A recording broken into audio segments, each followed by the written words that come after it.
Síndrome inflamatória multissistêmica pediátrica. Esse nome comprido traduz uma reação inflamatória grave que tem acometido crianças e adolescentes vítimas da Covid-19. É sobre esse assunto que nós conversamos hoje aqui no Opinião Pernambuco. Participam do nosso programa a pneumologista pediátrica Edjane Buriti, é a chefe do Serviço de Pediatria do Hospital das Clínicas Geórgia Lima. Muito grata pela presença de vocês hoje aqui no Opinião Pernambuco. Minha primeira pergunta, eu vou colocá-la para você, Geórgia, e depois eu passo para a doutora Edjane. E conta essa associação direta entre a síndrome inflamatória e a Covid-19. É um fato ou é ainda uma suspeita? Na verdade, a literatura já considera um fato, né? Na verdade, assim, no começo da descrição da síndrome inflamatória, ela manifestou-se com o aumento da síndrome de Kawasaki, né? Que é uma entidade que já é conhecida, que ela ocorre realmente, assim, especula-se que ocorra após algum quadro infeccioso, embora não exista necessariamente um vírus específico, uma bactéria específica. E aí, logo na Europa, principalmente na Inglaterra, começaram a descrever os primeiros casos de aumento da incidência de síndrome de Kawasaki, né, de doença de Kawasaki. E aí, depois disso, foi se vendo também esse outro quadro mais grave, que é esse quadro realmente que acomete vários órgãos e sistemas, principalmente acomete a função do coração e faz a criança muitas vezes precisar ir para a unidade de terapia intensiva, né, um quadro mais grave como um choque. E aí, assim, o que a gente tem visto é que a maioria dessas crianças realmente ou tem uma história compatível ou tem a sorologia positiva, porque o que é que acontece? Como é uma reação mais tardia, a gente não espera necessariamente encontrar um PCR positivo, que é aquele examezinho do cotonete, porque o vírus não necessariamente está mais lá. Essa é uma reação inflamatória que ocorre após a infecção. E aí, realmente, as evidências têm mostrado que ela está associada realmente à Covid. A gente consegue constatar, embora algumas literaturas ainda coloquem como provavelmente, mas já é realmente um fato bem consumado. Doutora Edjane, entre julho e 8 de agosto, há registro de um aumento de 65% no número de casos registrados aqui no Brasil. Aí a gente tinha 71 casos da síndrome inflamatória e pulou para 117 casos, entre julho e 8 de agosto.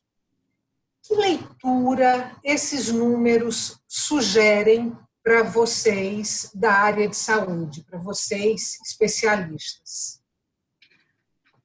É esperado que esses números aumentem a partir do momento que está havendo um aumento dos casos de Covid, porque está relacionado com a frequência dos casos de Covid. Como no Brasil está se estendendo para o interior, então é esperado que cada vez mais aumente um pouco, mas é uma doença muito rara, é uma complicação rara da Covid, é 0,1%, então é um percentual muito pequeno. Então, o que os pais devem ficar atentos é que as crianças, quando estiverem com febre há mais de 3 dias e com sintomas sugestivos dessa síndrome, eles não demorem a levar para o hospital. Então, o que chama atenção, além da febre por mais de 3 dias, é aquela criança que tem dor abdominal de forte intensidade, associada, em geral, a náusea, vômito, a diarreia. Então, isso chama mais atenção para que os pais levem logo para o hospital, porque a complicação ocorre quando há um retardo no diagnóstico. Então, até o 3º dia de febre, se for diagnosticado a partir do 3º dia, logo em seguida, já se fica mais fácil para fazer o tratamento, porque assim que iniciado, se feito o diagnóstico, iniciado o tratamento, a resposta ao tratamento é rápida, ocorre uma boa resposta. Então, o importante é não deixar a criança complicar. A maioria dos pacientes que contraíram a síndrome inflamatória têm menos de 4 anos de idade. Um acaso, ou as crianças mais novas são mais vulneráveis a essa síndrome? Então, essa é uma resposta que a gente ainda não tem. Na verdade, assim, já se sabe que as crianças menores de 2 anos são as crianças de maior risco para formas graves da Covid. Tá? Mas, assim, realmente ainda de fisiopatologia, assim, a gente não encontrou um fator que possa ser a causa que a gente, aquela criança, como a gente vê mais ou menos no adulto, que a Covid gosta de surpreender. Mas, na verdade, assim, no adulto a gente sabe que provavelmente os mais graves vão ser os diabéticos, os hipertensos, os idosos.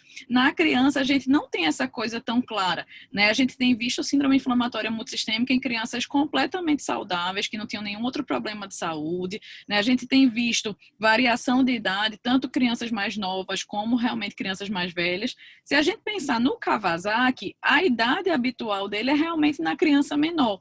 Então, como a gente vê alguma coisa parecida na gênese da doença, talvez tenha uma predisposição, mas na verdade a gente define a síndrome inflamatória multissistêmica até 19 anos de idade. Então, se acontecer em qualquer faixa etária dessa, a gente pode caracterizar como tal.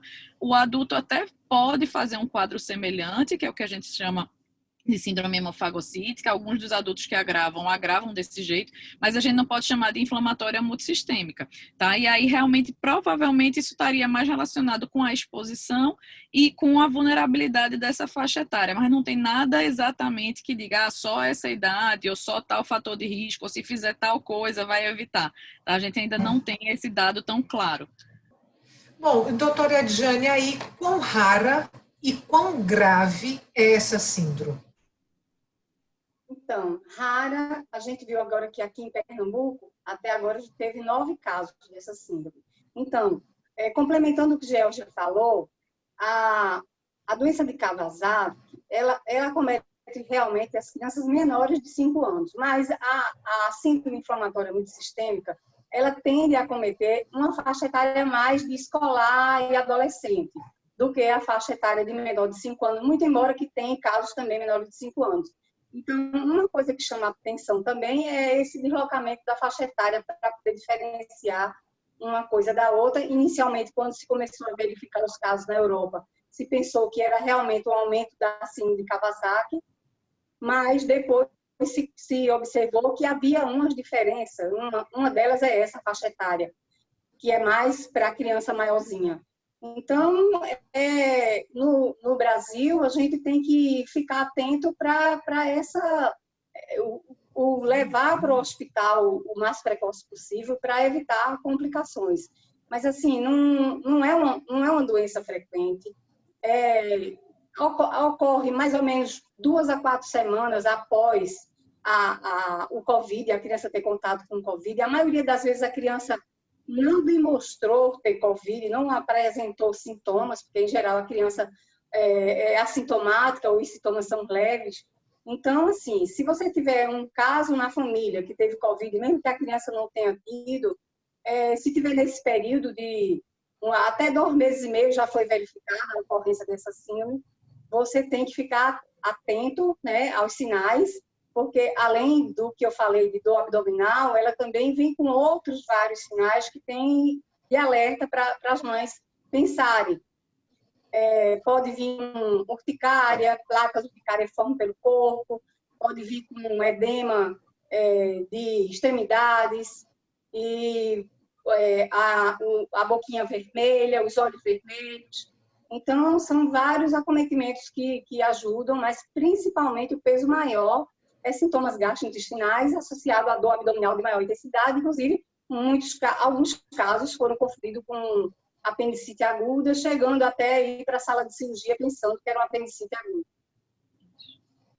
Esses casos dessa síndrome inflamatória, embora poucos, se a gente comparar com os números gerais da Covid-19, mas esses casos derrubam, enterram, de uma vez por todas, aquela compreensão, aquele entendimento inicial de que as crianças poderiam sim transmitir o novo coronavírus, mas dificilmente seriam afetadas pela Covid-19 dificilmente teriam complicações por conta do vírus? Então, no começo da epidemia, né, no começo da pandemia, a ideia era muito essa. Se levantaram algumas hipóteses de que alguns outros coronavírus pudessem ter deixado as crianças imunes, né? Tinha a questão de algum desenvolvimento pulmonar, e inclusive a doutora Lijane Pneu, se ela quiser complementar, mas assim, no sentido de algumas células do pulmão que a criança não teria desenvolvido ainda, e por isso ela não fazia aqueles quadros respiratórios graves, né? A CIRAG, que a gente chama, mas assim, de fato, que as crianças são acometidas, isso está cada vez mais claro, né? Mas que ainda realmente os casos graves são raros, mas não são inexistentes. As crianças podem sim e são sim acometidas pela Covid, mas graças a Deus ainda são raros os casos graves, tá? O que não quer dizer, realmente assim, as teorias são, algumas hipóteses são descritas de que realmente pudesse ter algum desenvolvimento diferente, mas assim, alguns trabalhos já mostram, inclusive, que as crianças poderiam transmitir mais e carregar uma carga viral maior, embora elas não desenvolvam, não tenham talvez os receptores para desenvolver aquele quadro respiratório grave. Então, a forma grave de CIRAG respiratória é muito rara nas crianças. A forma grave inflamatória multissistêmica também é rara, mas a COVID acomete sim as crianças, inclusive talvez acometa muito mais do que a gente sabe, porque justamente como não fazem os quadros graves e às vezes são até assintomáticos, não são testados, tá? Então, tentou-se dizer que as crianças transmitiriam menos, mas assim, a evidência atual é que realmente talvez até elas transmitam mais. Saiu recentemente um trabalho de Harvard, tem alguns trabalhos que eles dosam a quantidade dos receptores na mucosa, enfim, e eles estão vendo que realmente as crianças podem ser assintomáticas e transmitirem, as crianças têm a doença e podem ter a forma grave, embora isso seja raro. Bom, vamos fazer um intervalo. Nosso intervalo é curtinho. Você que está em casa, não saia daí. A gente volta daqui a pouco.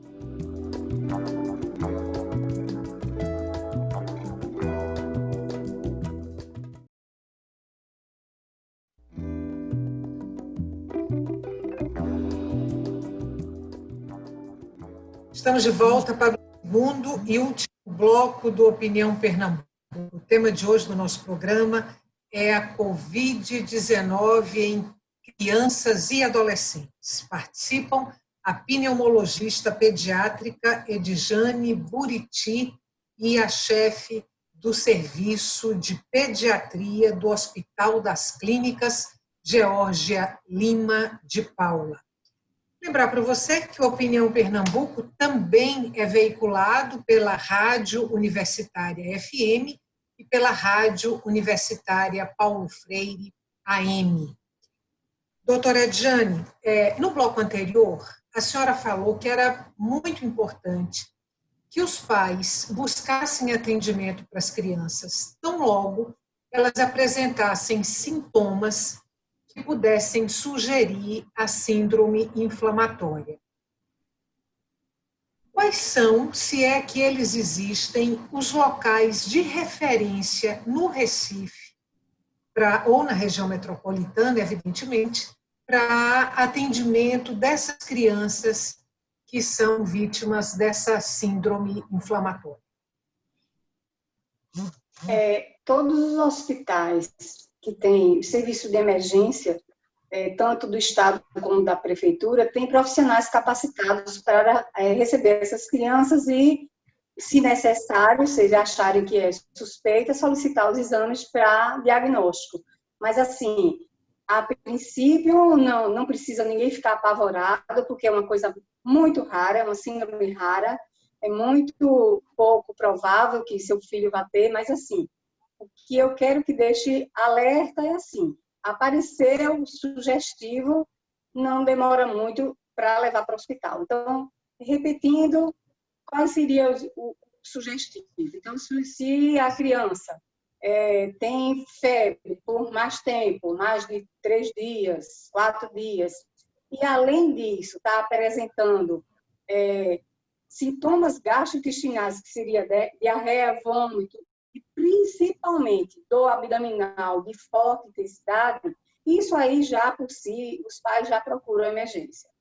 Então, e vem associado com outros sintomas, podem vir associado com outros sintomas. Então, a criança, às vezes, está bem debilitada, com o coraçãozinho acelerado, pode estar com placas pelo corpo, manchas vermelhas pelo corpo, pode estar com edema de dedos, pode estar com descamação de dedos, mas não precisa ter tudo isso.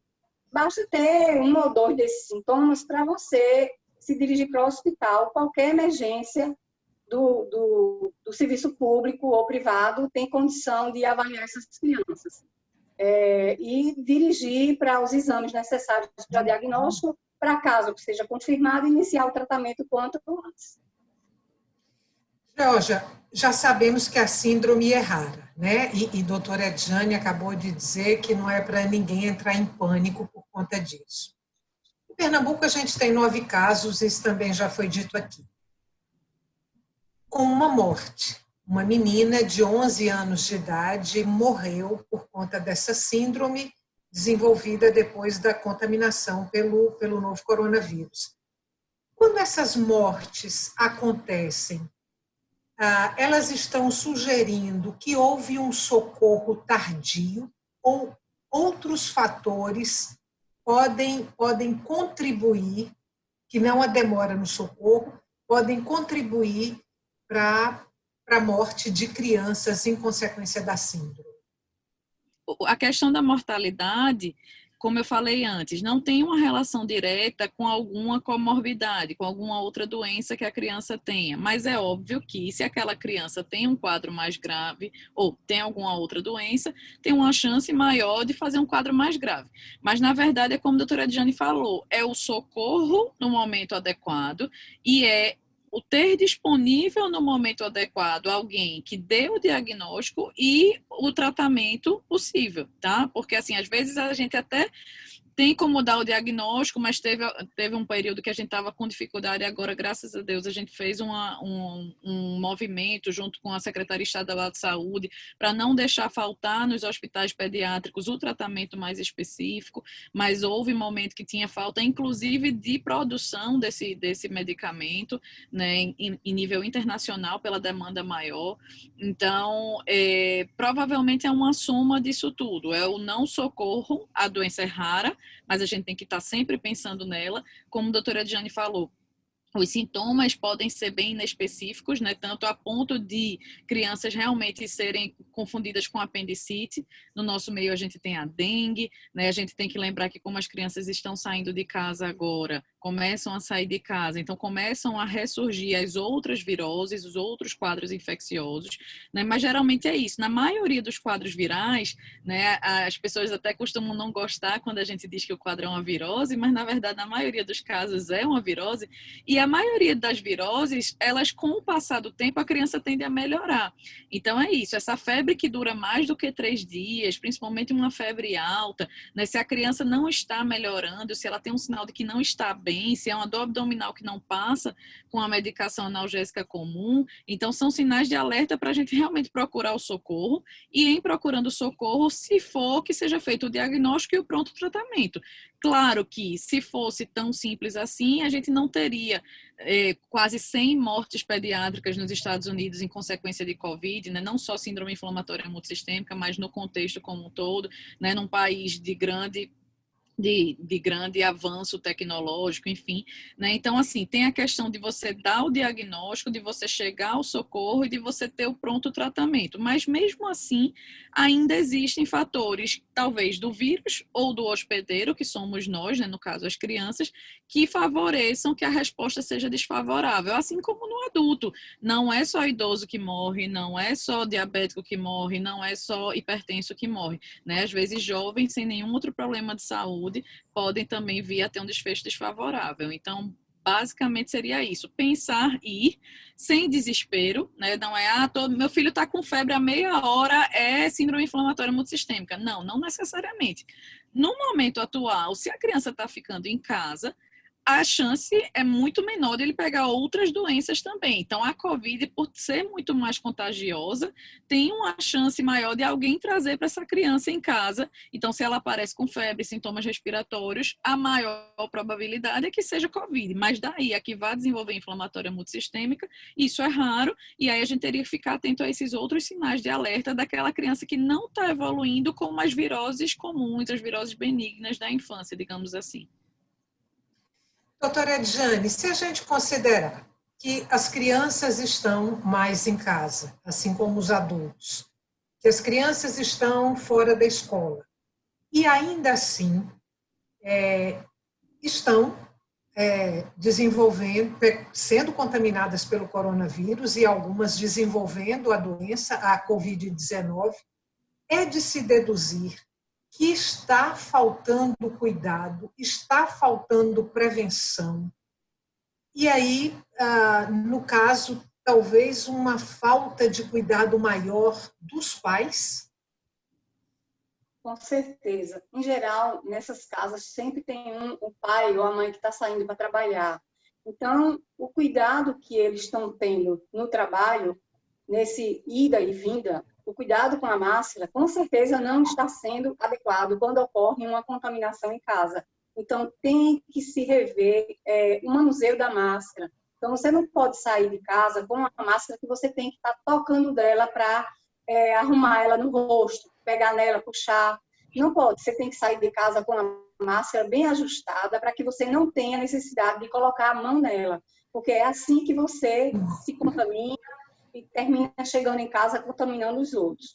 Então, apesar das crianças, tem um estudo recente que mostrou que as pessoas assintomáticas, que têm o Covid, que sejam assintomáticas, elas transmitem num percentual bem pequeno, porque elas não têm aquela tosse, não têm os sintomas, então o percentual foi calculado em 0,3%.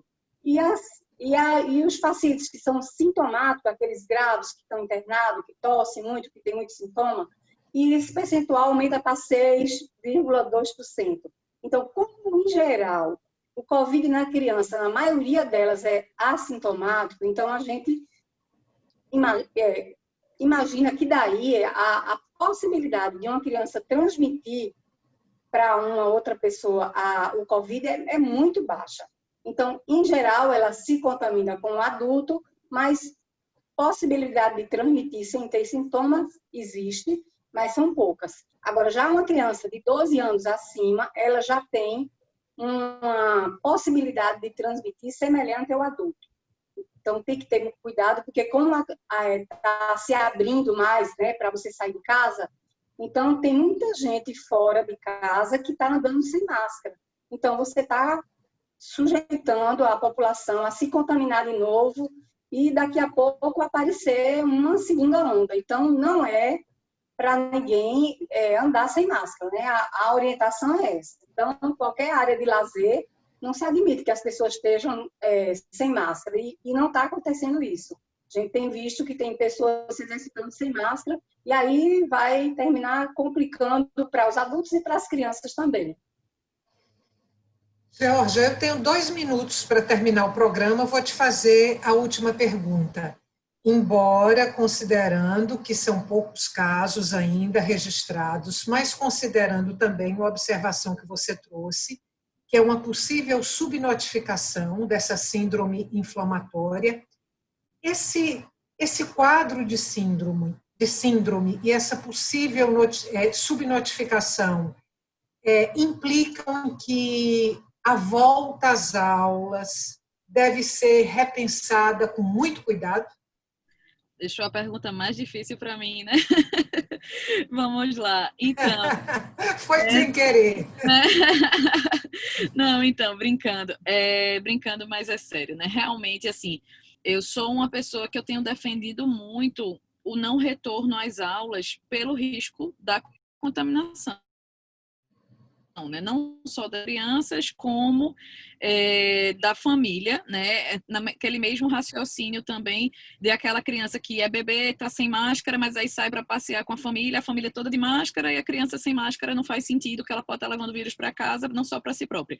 Mas assim, realmente, com o passar do tempo, tenho ficado angustiada também do contrário, né? Primeiro porque, assim, acaba que as crianças estão saindo para outras atividades e não estão saindo para estudar, né? Por mais que na escola seja aquele ambiente mais próximo, mais íntimo, mas talvez a gente já realmente começasse a repensar as crianças maiores, se não seria uma oportunidade de voltar, nem que fosse assim, 1 hora de aula por dia, ou 3 vezes na semana, 2 vezes na semana, desde que, e aí é o grande problema, desde que a escola esteja preparada para isso, né? Que aí nas particulares muito provavelmente isso é mais possível, nas públicas infelizmente o que aparenta é que apesar disso estar acontecendo desde o início do ano, não se vê grande movimento de realmente adaptação. A gente vê muito informe das escolas particulares de tudo que já fizeram de capacitação de profissionais, isso daquilo, e da pública a gente não vê esse movimento, é só assim, sem previsão de voltar. A gente já tem uma desigualdade muito grande na educação, né? Muitas crianças não têm acesso a aulas online, então, para muitas crianças do interior, da escola pública, esse ano letivo praticamente não aconteceu, né? E para os da particular, foi possível manter, mas, de fato, o que está incomodando a gente, até inclusive saiu recentemente um posicionamento maravilhoso do Dr. Eduardo, lá da SOPEP, que é justamente trazendo o outro lado que a gente está vendo. As emergências pediátricas estão se enchendo não só de Covid, mas estão aumentando os casos de violência contra a criança, né? Essas crianças, o emocional dessas crianças de estarem em casa o tempo todo. A família, no começo, quando a gente estava em lockdown, você podia dizer, aproveite, fique mais com seu filho, curta mais seu filho, aproveite para estar com ele.